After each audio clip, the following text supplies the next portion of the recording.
Government of the Republic of Kenya, and my own behalf, I wish to welcome you and your delegation to Kenya. You are among us brothers, you are among us sisters. Your visit to our country, Your Excellency, your state visit has been long in coming. We have been waiting, and we are grateful that finally you have come, and we are delighted that you are among us. This visit, Your Excellency, affirms the cordial relationship between Kenya and South Africa and our shared desire to deepen the bonds between our two countries. The visit is instrumental in developing permanent dialogue between our two countries and building on our common principles and shared values. Kenya considers South Africa as one of her most dependable and strategic ally in this continent. We have noted the successful midterm review of the inaugural Joint Commission for Cooperation held on the 6th and 7th of November this year to review the implementation of agreed areas of cooperation that was done in Nairobi.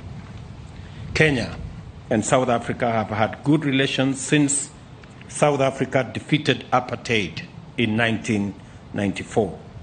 The ties between our two nations continue to grow in all aspects of development and especially in trade. And the two countries have ratified the Africa Continental Free Trade Area, emphasizing our shared commitment to the promotion of intra-Africa trade.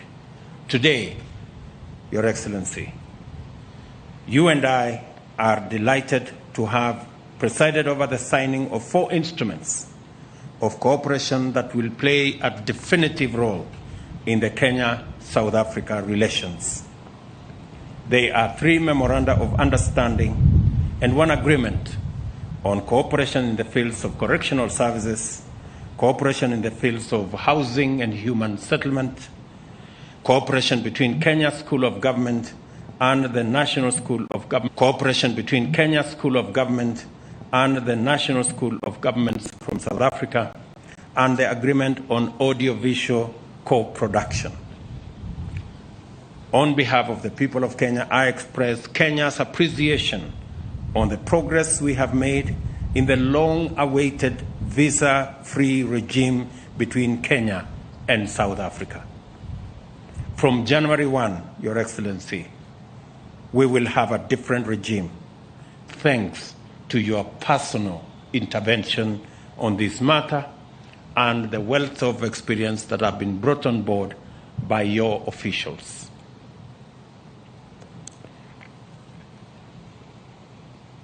Kenyans holding ordinary passports will be allowed to enter South Africa on a visa-free regime for up to 90 days per calendar year. The two countries have also agreed on a return policy when immigration laws and regulations are breached to make sure that bad elements that try to infiltrate our borders are dealt with firmly and decisively. President Ramaphosa and I have also agreed to develop a sustainable mechanism to identify, monitor, and resolve non-tariff barriers that limit the trade potential between our two countries. We can only reap the full benefits of the MOUs and agreements we have signed through the full and effective implementation of all the undertakings we have committed ourselves to. It is important that we continue to demonstrate the viability and usefulness of the JCC mechanism in improving the quality of our relations. We are concerned over the continuing threats to international peace and security, particularly conflicts in the Horn of Africa, the Great Lakes region, and the Sahel. These conflicts cause suffering, disorder, and lead to unsafe migration and weakening of states. Your Excellency, I want to thank you specifically for providing the necessary leadership that saw the resolution, at least at the technical level, and now that implementation will be carried out on the matters between Tigray and the government of Ethiopia. Kenya and South Africa commit to play our roles in the pursuit of sustainable peace and security in Africa and the world through the Africa Union Peace and Security Council and UN Security Council frameworks.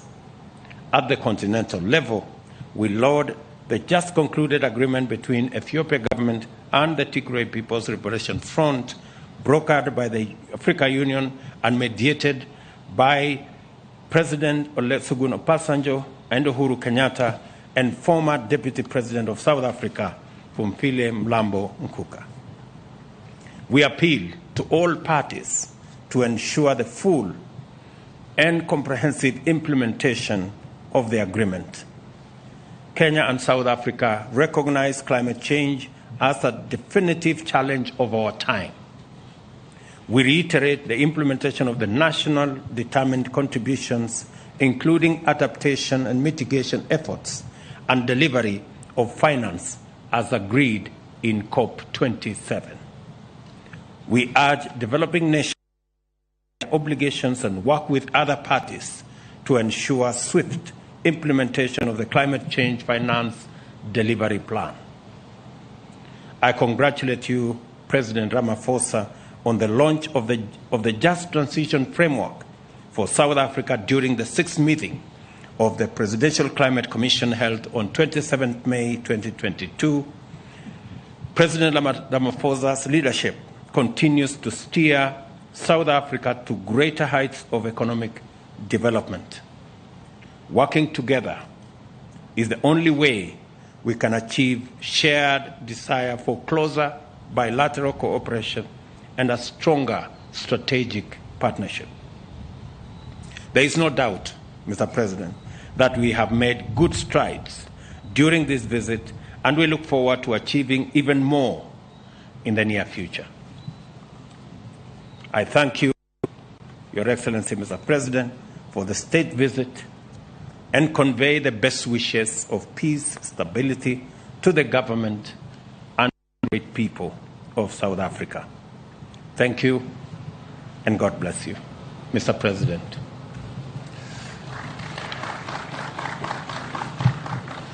Your Excellency, Dr. William Ruto, President of the Republic of Kenya, members of your government, and the delegation from South Africa, members of the media, and ladies and gentlemen, I'd like to start off by thanking you most sincerely for inviting me and my delegation to come on a state visit to Kenya. This in many ways demonstrates the very deep and strategic relationship between South Africa and Kenya. And I'd also like to reiterate our congratulations to you for your election as President of this wonderful country, Kenya, and wish you the very best as you lead this great nation to greater heights. We have just concluded meaningful discussions and very productive and constructive talks which have taken forward our cooperation and relationship in several areas of mutual interest. This visit has once again reaffirmed that our bilateral relations are based on a sound foundation of mutual respect, shared values, and friendship, and are also based on our democratic values. These principles will undoubtedly continue to to serve us well into the future, especially in times of global uncertainty. We used our discussion, both our tete-a-tete and our official talks in the presence of our respective delegations, to take stock of the current state of our bilateral relations, while also exploring other areas of mutual interest and possible cooperation. And we recognize that the wonderful foundation that exists between our two countries gives rise to enormous opportunities that our two countries should capitalize on. We also witnessed the signing of agreements and memoranda of understanding, as you correctly said, and this builds on the other agreements that we had signed in the past. We are committed to ensure that the agreements and the memoranda of understanding that we have signed now and in the past will be implemented fully.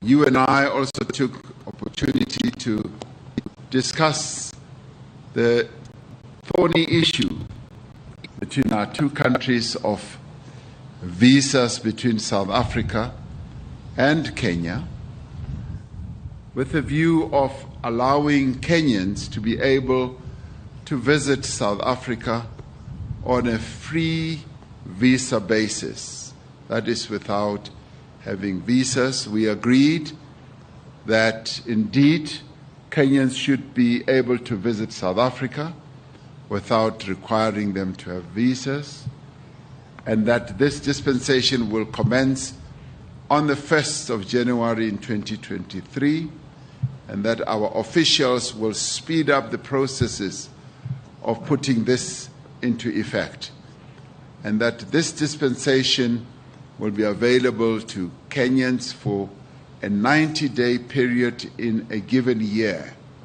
meaning that, yes, can use the 90 days, 10 days, 20 days, or whatever.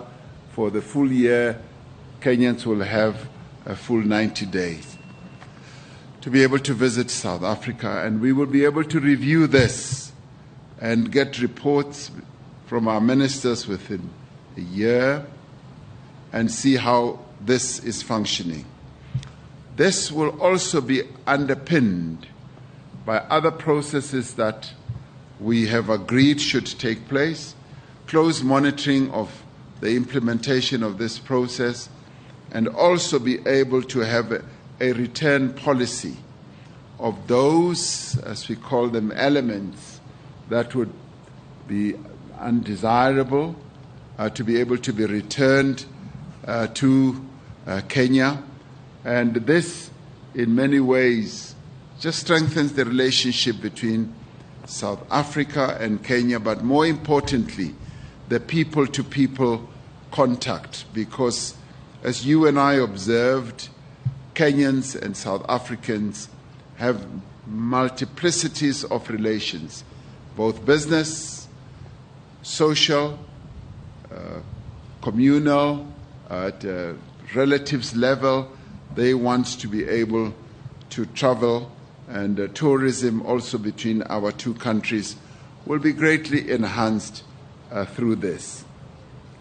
South Africa and Kenya are confronted by a number of challenges, almost similar challenges of poverty, inequality, and unemployment.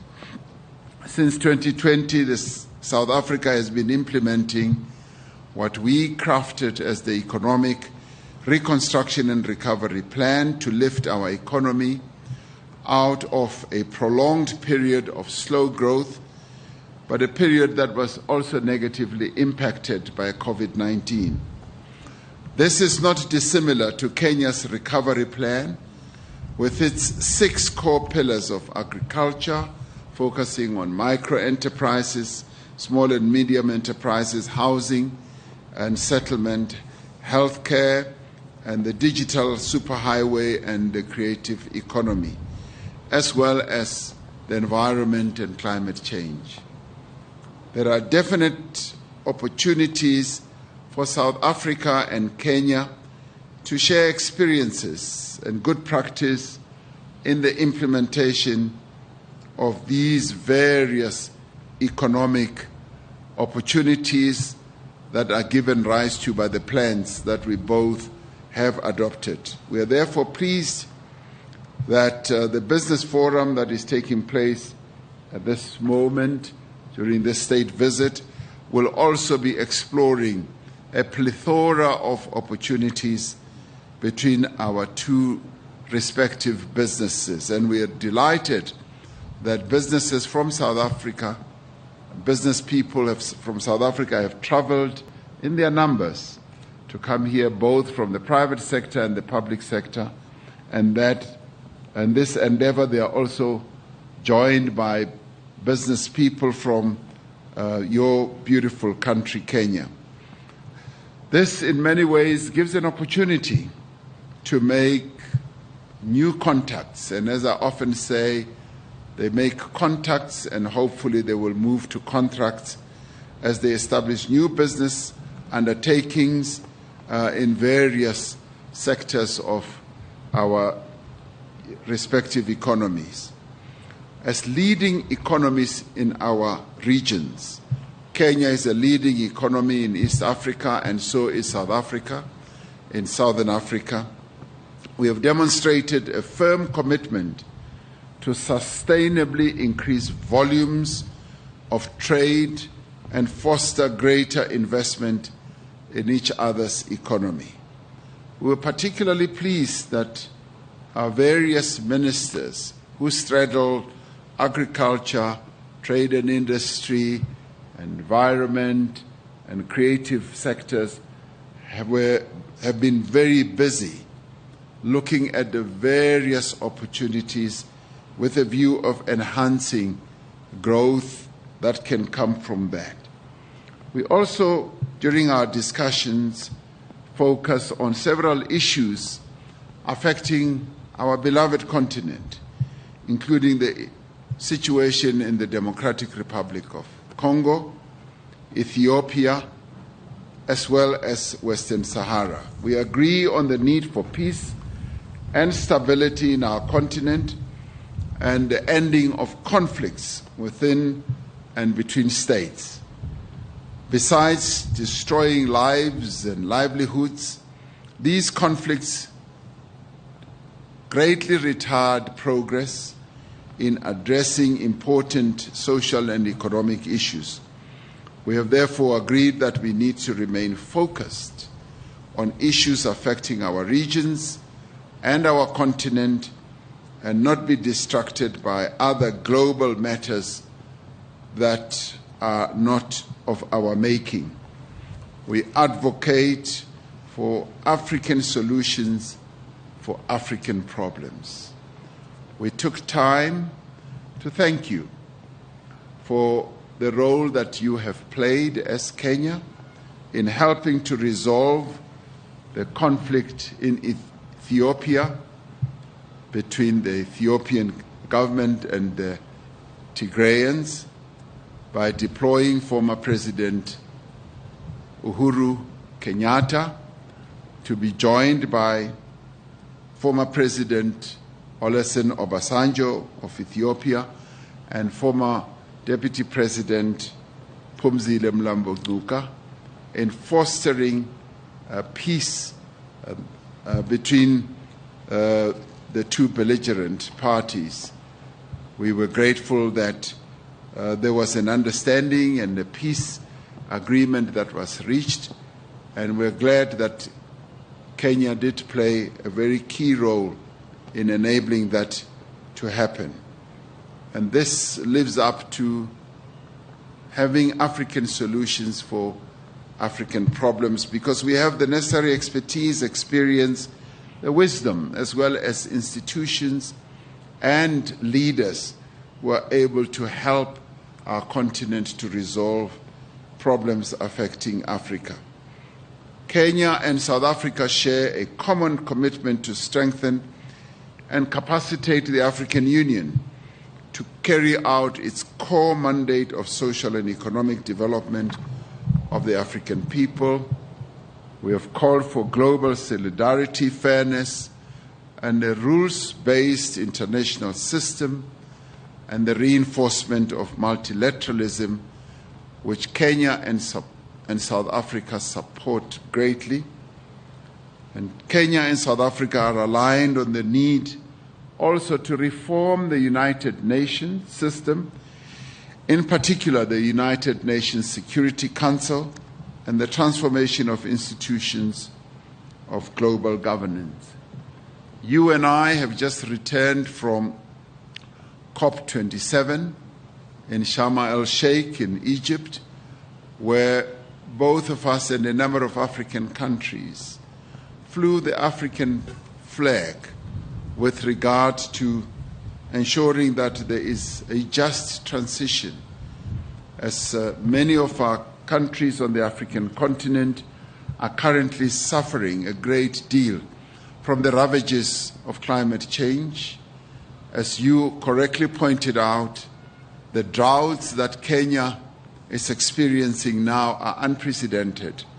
And similarly, the floods and the droughts that South Africa is currently experiencing now are unprecedented. And this just goes to show that climate change is serious, but at the same time, we need to make sure that the more developed economy countries that have contributed greatly to the climate damage should be the ones who carry the burden of making sure that the loss and the damage that developing economy countries like South Africa and Kenya are properly compensated, and that those countries live up to the commitments that they have made. And thank you very much for congratulating South Africa for reaching the Just Energy Transition Agreement or deal with the 5 countries. But we also are firm in supporting similar deals to be reached with countries that are currently experiencing real great difficulties when it comes to climate change, countries like your own country, Kenya. It is our hope and conviction that our relations, President Ruto, will deepen and that cooperation will grow to cover a greater diversity of areas. And as you and I said, we've just scratched the surface when it comes to opportunities that lie out there, which you and I will be outlining to the business community who we will meet later. We are building an enduring partnership between Kenya and South Africa that will benefit all our people and that will make an important contribution also to the development of our continent. So we thank you for welcoming us here to Kenya. We're really delighted, and we almost feel like Kenyans today. Thank you very much.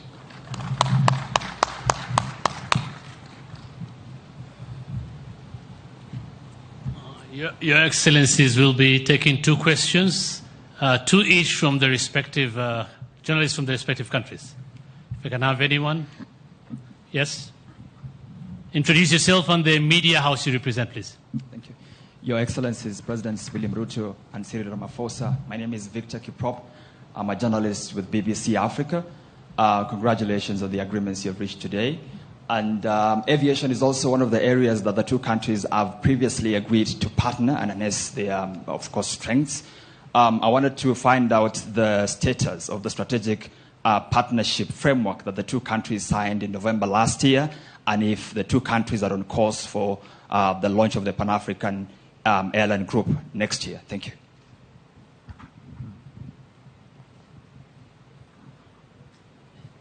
Next question.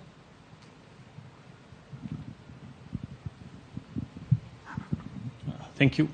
Your Excellencies, my name is Robert Luther. I work with SABC. You just came from Egypt from the climate conference. My question is, many African countries are critical about agreements African leaders signed at the climate change summits. especially loans and commitment to stop using fossil fuels and coal, while developed countries are using these resources. What are your views on this? And this is to the both presidents. Thank you. Okay. I think we can take those two first, and then we can take the final two. On the matter of South Africa Airways and Kenya Airways, this was a subject of discussion between me and President Ramaphosa and our teams, and we have agreed that that agreement should be progressed forwards. It presents an opportunity for both South Africa and Kenya to work together to build a Pan-African airline. We are committed to ensuring that the agreement that was signed between our two airlines goes forward. And at the technical level, there is a lot of work going on, and we look forward to making sure that the agreement that was signed eventually brings about a Pan-African airline. And on the subject of the agreements that was signed, I think specifically the agreements that were signed in Sharm el-Sheikh were not necessarily about exploitation of hydrocarbons. I think these were green agreements on solar energy, on green hydrogen energy, on geothermal energy, wind and solar energy, progressing our desire to do the right thing. I know there is a conversation as to whether we should not be doing what the developing countries have done. They have exploited their hydrocarbon resources, whether we should not be doing ours. It is our belief that it is always the time to do the right thing. It is also our belief that two wrongs never add up to a right. So while we know the wrongs of the past, we can right them by doing the right thing now going into the future.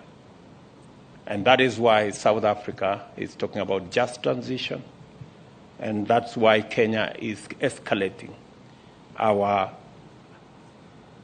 renewable energy resources and exploitation, as was witnessed by the agreements that we signed in Sharm el-Sheikh. Mr. President. Thank you very much, Mr. President.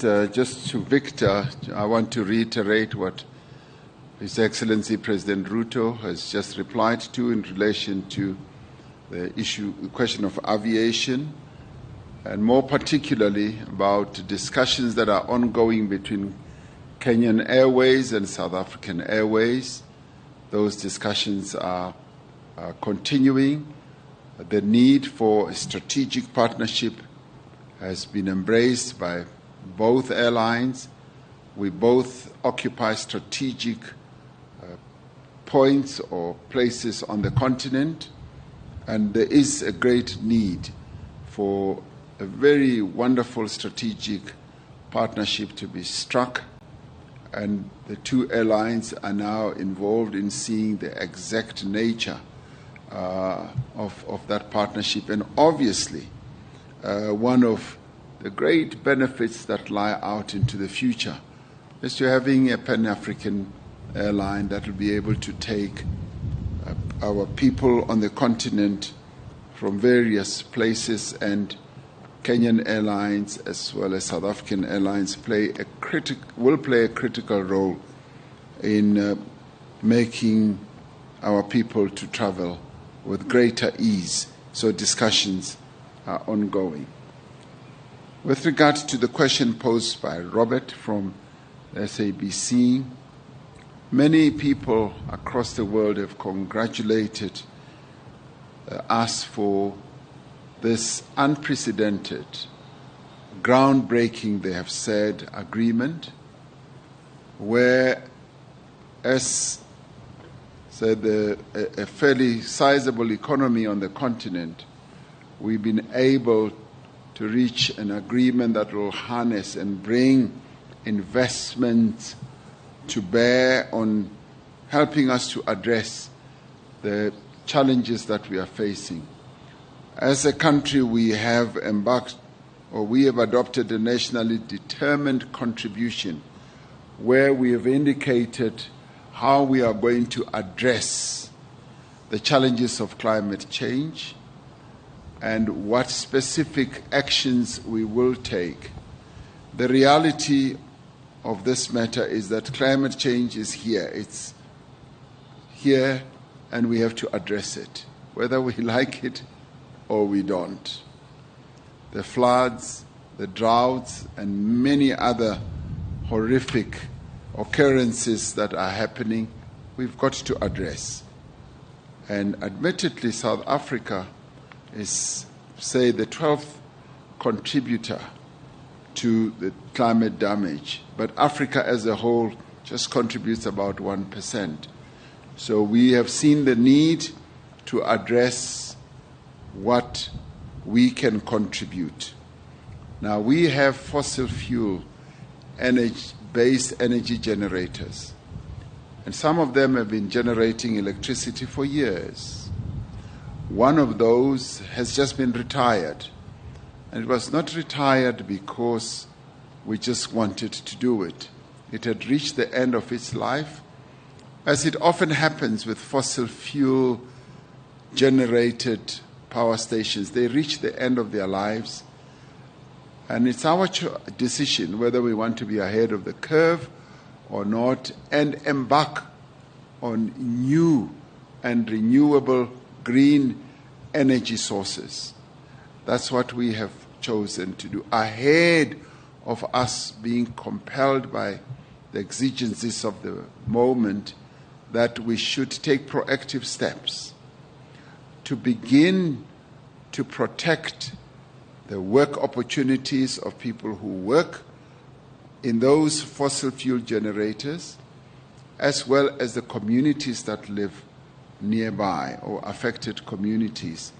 And it is in this regard that we have decided that we need to embark on clean energy transition, where we will look at a variety of renewable platforms.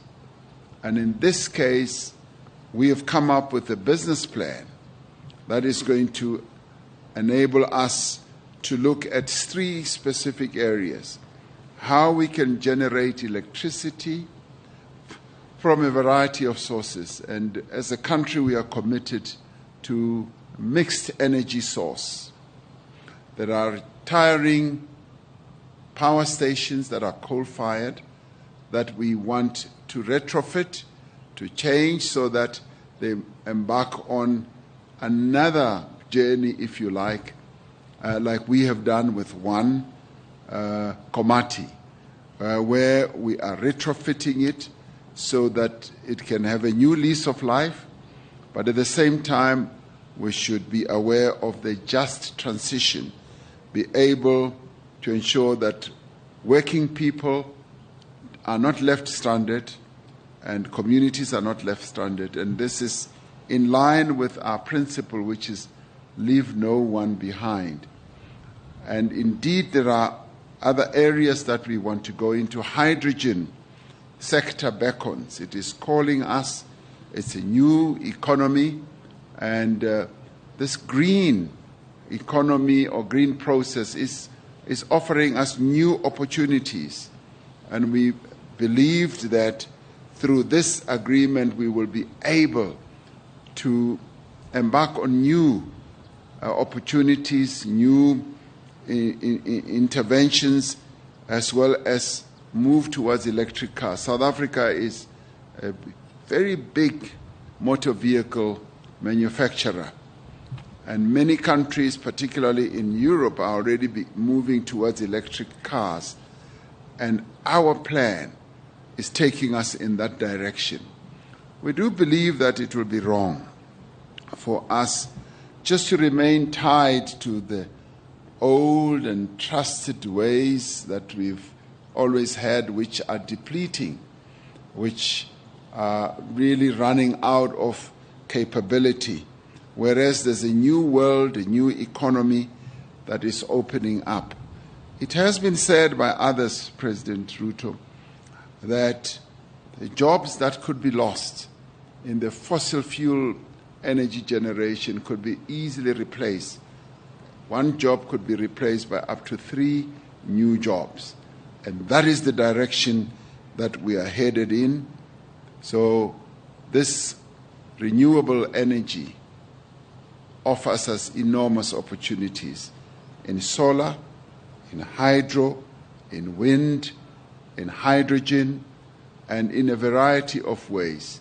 So we're saying that we should not be fearful. We should be brave enough so long as the transition does not leave our people behind.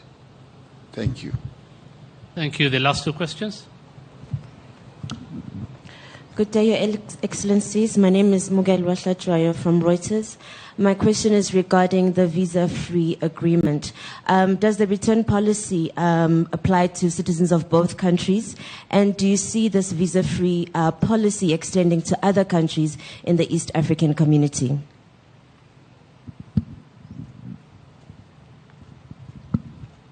Hello, Your Excellencies. My name is Liz Jackson from SPM Buzz. My question is, there was a plan for an exchange program between Kenya and South Africa to make Swahili be spoken in both countries. Also, in relation to that, I would also want to know what plans have been put in place to make sure that South Africa culture, art, and entertainment has been made easy between the 2 countries. We love South Africa. It has good sceneries. Will it be easier for us to go and shoot in South Africa? Thank you.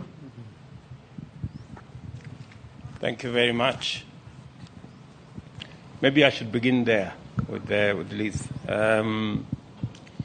Part of the agreements that we have signed today, part of the MOU that we've signed today is specifically to facilitate the art and creative industry to work together and to leverage on knowledge, to leverage on infrastructure, to leverage on all the facets of the creative industry, from film to cinema and to the whole of that scope between Kenya and South Africa. So your concerns have actually been captured by the agreement that we signed this morning.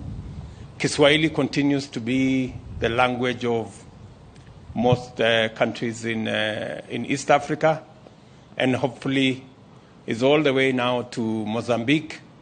And Mozambique is a stone throw away from South Africa. I think it should be, and even Zambia. Greater parts of Zambia already speak Kiswahili. So I think it's not unreasonable to expect that progressively we should be able to have Kiswahili as our regional language. And on the matter of the visa-free regime between our 2 countries, as the President Ramaphosa has already explained, this has been a challenge that has been with us for many years. I thank President Ramaphosa and his team for unlocking this huge potential between our 2 countries, that under the new regime, we can build a greater relationship in business, in culture, in communal relationship, in social relationships, because we can be able to move much more in a better framework. And the return is, as we have said, illegal immigrants, people who abuse the system, people who take advantage of the system, people who rig the system, people who should change the system. They don't deserve to be in South Africa, and they don't deserve to be in Kenya. So that has been agreed across board. This agreement was between Kenya and South Africa. I think there will be other agreements to take care of other countries and other regions. Mr. President. Thank you very much, Mr. President. Yes, indeed, the return policy is between this agreement, rather the visa-free agreement, is between Kenya and South Africa. And no doubt South Africa has relations with a number of other countries, and the agreements are tailor-made to apply to specific countries that we have relations with. So we will be able to deal with various countries on that basis as we reach agreement with those who do not have this type of dispensation. So this dispensation is between South Africa and Kenya. And we are really pleased that after many years of research, of proper investigation, South Africa and Kenya have finally arrived at this. And we'd like to thank our officials and our ministers for having worked very hard to get us where we are today, where we are able to make this type of announcement. And of course, as President Ruto says, the return policy is about dealing with those people who should not really be traveling between the two countries. And we are going to be monitoring this much more closely, and we are setting in place various mechanisms in both South Africa and Kenya to make sure that what we have agreed to is adhered to, and that no one takes advantage of the agreement that we have reached. Yes, will this agreement that we've signed on arts and culture lead to, yes, people making films in South Africa from this area or this part of our continent? Yes, it will lead to that quite easily. And you spoke about Kiswahili, the agreement. Yes, of course, we have agreed that even in our schools, there will also be a process of teaching Kiswahili. You are most unfortunate to meet me today on a Wednesday. If you meet me on a Friday, I speak Kiswahili fluently. So you are unlucky that you meet me today. Thank you very much. Thank you, Your Excellencies. Thank you, ladies and gentlemen. Communique will be released immediately. Thank you. Thank you. Congratulations.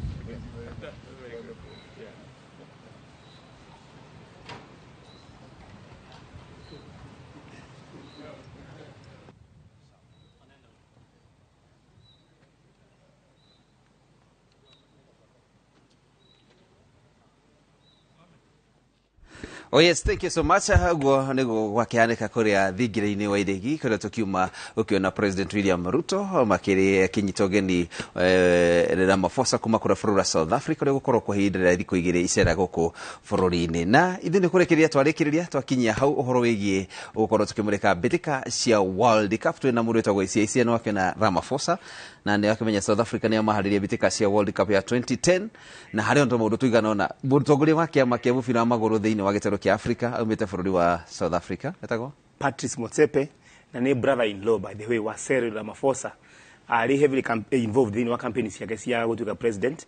No ndu mwega ni kuga ati referee tukwihoka ati ona ithumo nyomwe akwa twina cooperation ya South Africa na Kenya tugu tona thaa ici ri ni twithoma uguo mekio nao magihost World Cup. Yes, tugu tona ri uhoro World Cup kahinda gaka. Oh yes, ithu twahetwo mweke wa kuharĩria mbĩtĩka cia World Cup ya 96 tukiremwo igĩthiĩ kũrĩa South Africa. Uguo tukoretwo twina ndũgũ njega twaremwo tunengagĩrĩra South Africa AFCON the Africa Cup of Nations ya 96. Oh yes, thank you so much muthi mwĩrorerwo Inooro TV twakena muno makĩria nĩ ihinda rĩu twakorwo tũrĩ narĩo tumana maũndũ maingĩ tũgĩakorwo tũgĩkũnengereria no nĩ tondũ wa mahinda ũrĩa makiuma tuonane mũthenya wa rũciũ ũgĩe na ihinda rĩega. Nĩ njĩtagwo referee mwenyewe Jeremiah Kimani JK. Have a good one.